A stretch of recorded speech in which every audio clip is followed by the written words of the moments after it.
Hello student, welcome to competitive study May student YouTube চ্যানেলে আপনাদেরকে সকলকে স্বাগত। আমরা আজকে আপকামিং সমস্ত ধরনের কম্পিটিটিভ পরীক্ষার জন্য কয়েকটি গুরুত্বপূর্ণ প্রশ্ন ও উত্তর নিয়ে আলোচনা করব। আজকের ক্লাসটি শুরু করা যাক। আজকের প্রথম প্রশ্ন, মুক্তদ্বীপ কাকে বলা হয়? Johannesburg, বাহারেন, Jamaica, Barbados. সঠিক উত্তরটি হলো বাহারেন। এছাড়াও তোমরা মনে রাখবে, জোহানেসবার্গকে বলা হয় সোনার শহর, জামাইকাকে বলা হয় বসন্তের দ্বীপ, বার্বাডোসকে বলা হয় উড়ন্ত মাছের দেশ। 2 নম্বর প্রশ্ন, জীবনের জলসাঘরে কার আত্মজীবনী? রবীন্দ্রনাথ ঠাকুর, করণ জহর, মান্না দে, পণ্ডিত রবিশঙ্কর। সঠিক উত্তরটি হলো মান্না দে। এছাড়াও তোমরা মনে রাখবে, রবীন্দ্রনাথ ঠাকুরের আত্মজীবনী জীবন স্মৃতি, করণ জহরের আত্মজীবনী অ্যান আনসুইটেবল বয়, পণ্ডিত রবিশঙ্করের আত্মজীবনী মাই মিউজিক মাই লাইফ। 3 নম্বর প্রশ্ন, ইন্ডিয়ান ইন্ডিপেন্ডেন্স লীগের প্রতিষ্ঠাতা কে? রাসবিহারী বসু, সুভাষচন্দ্র বসু, মোহন সিং, মহাত্মা গান্ধী। সঠিক উত্তরটি হলো রাসবিহারী বসু। এছাড়াও তোমরা মনে রাখবে, ইন্ডিয়ান ইন্ডিপেন্ডেন্স লীগ রাসবিহারী বসু 1942 খ্রিস্টাব্দে জাপানের টোকিওতে প্রতিষ্ঠা করেন। 4 নম্বর প্রশ্ন, সুরাটের সন্ধি কত সালে হয়েছিল? 1757 সালে, 1782 সালে, 1776 সালে, 1775 সালে। সঠিক উত্তরটি হলো 1775 সালে। এছাড়াও তোমরা মনে রাখবে, মারাঠা ও ইংরেজদের মধ্যে হয়েছিল সুরাটের সন্ধি। সুরাটের সন্ধির মাধ্যমে প্রথম ইঙ্গ মারাঠা যুদ্ধের সূচনা হয়। 5 নম্বর প্রশ্ন, পূর্বঘাট পর্বতমালার সর্বোচ্চ শৃঙ্গের নাম কি? আরমাকোন্ডা, কাঞ্চনজঙ্ঘা, আনাইমুদি, গুরু শিখর। সঠিক উত্তরটি হলো আরমাকোন্ডা। এছাড়াও তোমরা মনে রাখবে, কাঞ্চনজঙ্ঘা ভারতের সর্বোচ্চ শৃঙ্গ, আনাইমুদি পশ্চিমঘাট পর্বতমালার সর্বোচ্চ শৃঙ্গ, আন্নামালাই পর্বতের সর্বোচ্চ শৃঙ্গ, গুরু শিখর আরাবল্লী পর্বতশ্রেণীর সর্বোচ্চ শৃঙ্গ। 6 নম্বর প্রশ্ন, হীরাকুন্দ পরিকল্পনা কোন নদীতে অবস্থিত? দামোদর, মহানদী, গঙ্গা, তিস্তা। সঠিক উত্তরটি হলো মহানদী। 7 নম্বর প্রশ্ন, ভারতীয় সংবিধানের অর্থনৈতিক পরিকল্পনা কোন দেশ থেকে নেওয়া?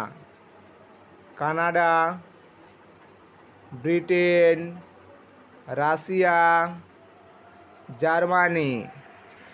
সঠিক উত্তরটি হলো রাশিয়া।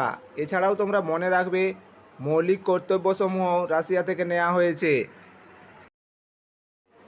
8 নম্বর প্রশ্ন, industrial finance corporation of India এর প্রতিষ্ঠাকাল কবে? 1948 সালে, 1935 সালে, 1955 সালে, 1921 সালে। সঠিক উত্তরটি হলো 1948 সালে। 9 নম্বর প্রশ্ন, বর্ণালী বীক্ষণ যন্ত্র কে আবিষ্কার করেন? Chadwick, Rutherford, Newland, J Thomson. সঠিক উত্তরটি হলো জে থমসন। এছাড়াও তোমরা মনে রাখবে, চ্যাডউইক আবিষ্কার করেন নিউট্রন কণা, রাদারফোর্ড আবিষ্কার করেন পরমাণু কেন্দ্রক বা নিউক্লিয়াস এবং প্রোটন কণা, নিউল্যান্ড আবিষ্কার করেন অষ্টক সূত্র। 10 নম্বর প্রশ্ন, এপসম সল্টের গঠন সংকেত কি? Magnesium sulphate, calcium sulphate, potassium carbonate, aluminium oxide. সঠিক উত্তরটি হলো ম্যাগনেসিয়াম সালফেট। এছাড়াও তোমরা মনে রাখবে, calcium sulphate plaster of Paris এবং জিপসামের গঠন সংকেত, পটাশিয়াম কার্বনেট পটাশ বা পার্ল এর গঠন সংকেত, অ্যালুমিনিয়াম অক্সাইড কোরান্ডাম ও এলান্ডামের গঠন সংকেত। 11 নম্বর প্রশ্ন, জৈব বিবর্তনের ব্যাখ্যা দেন কে? Gregor Johann Mendel, Charles Darwin, Jean Baptiste Lamarck, Schleiden ও সোয়ান। সঠিক উত্তরটি হলো জিন ব্যাপটিস্ট ল্যামার্ক। এছাড়াও তোমরা মনে রাখবে গ্রেগর জোহান মেন্ডেল বংশগতি সম্বন্ধীয় সূত্র আবিষ্কার করেন, চার্লস ডারউইন প্রাকৃতিক নির্বাচনবাদ তত্ত্ব আবিষ্কার করেন, স্লেডন ও সোয়ান কোষতত্ত্ব আবিষ্কার করেন। 12 নম্বর প্রশ্ন, নিম্নলিখিত কোনটি আন্ত্রিক রসের উৎসেচক? Sucrase, ptyalin, trypsin, maltase. সঠিক উত্তরটি হলো সুক্রেজ। 13 নম্বর প্রশ্ন, চিপকো আন্দোলন কোথায় হয়েছিল? রাজস্থান, মধ্যপ্রদেশ,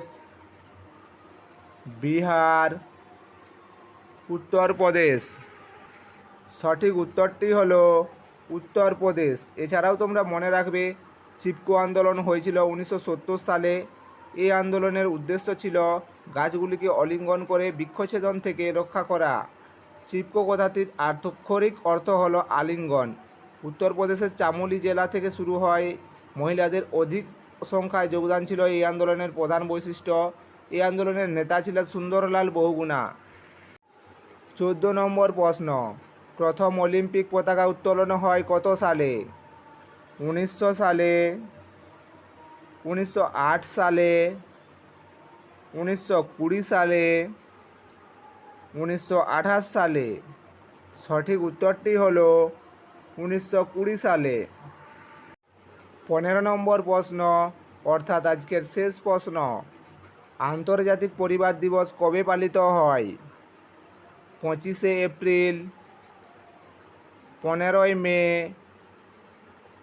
23শে জুন, 13ই ফেব্রুয়ারি। সঠিক উত্তরটি হলো 15ই মে।